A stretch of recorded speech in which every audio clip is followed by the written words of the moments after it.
जीवन में कैसी भी कठिनाई आए पर सच का साथ कभी न छोड़ना, क्योंकि जब कष्ट आते हैं ना जीवन में, सबसे पहले लोग भगवान को ही बुरा और भला कहने लगते हैं और सच का साथ छोड़ देते हैं। सच के मार्ग पर चलना इतना आसान नहीं है।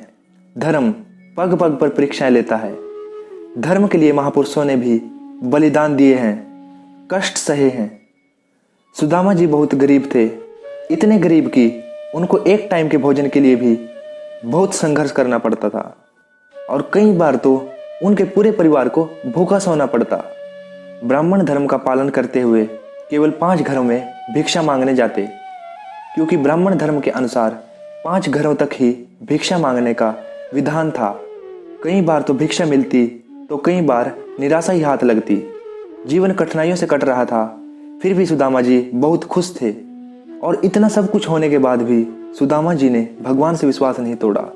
आज तो लोग थोड़ा सा कष्ट आने पर ही भगवान को दोष देने लगते हैं, यहाँ तक कि अपने मित्र भगवान श्री कृष्ण से भी कुछ नहीं मांगा, यह जानते हुए भी कि उनके होते हुए उन्हें किसी से भिक्षा मांगने की जरूरत नहीं पड़ेगी। वो उनको इतनी धन और संपत्ति दे सकते हैं कि उनकी 7 पीढ़ियों को भी मांगना ना पड़े, पर फिर भी सुदामा जी ने उनसे कुछ नहीं मांगा। यही तो धर्म है। आज हम ऐसे राजा की कहानी सुनेंगे जिन्होंने धर्म के लिए अपना सब कुछ त्याग दिया। जब भी सत्य की चर्चा होगी तब राजा हरिश्चंद्र का नाम जरूर लिया जाएगा।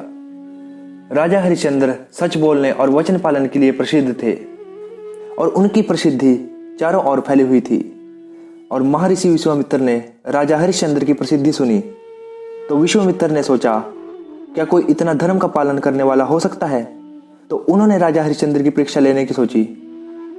राजा एक बार जो प्रण ले लेते थे उसे किसी भी कीमत पर पूरा करके ही छोड़ते थे। इनकी पत्नी का नाम तारा था और पुत्र का नाम रोहित। एक बार राजा हरिश्चंद्र ने सपना देखा कि उन्होंने अपना सारा राजपाट महर्षि विश्वामित्र को दान दे दिया है।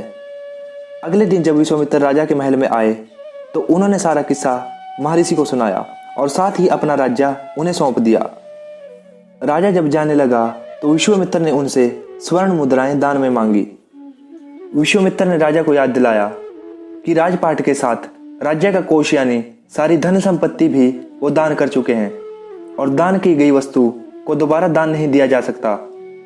तब राजा ने अपनी पत्नी और पुत्र को बेचकर सोने की मुद्राएं हासिल की, पर वो अभी इतनी मुद्राएं इकट्ठा न कर सके जितनी महर्षि ने कही थी।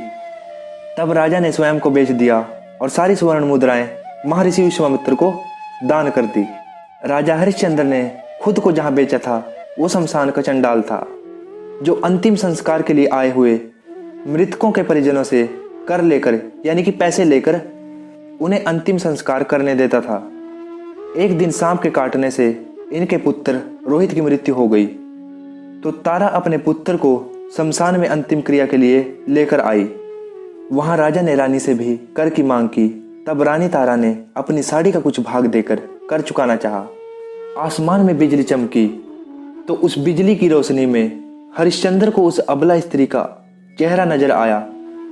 वह स्त्री उनकी पत्नी तारामती थी और उसके हाथ में उनका पुत्र रोहित था। अपनी पत्नी की यह दशा और पुत्र के शव को देखकर राजा बेहद भावुक हो उठे।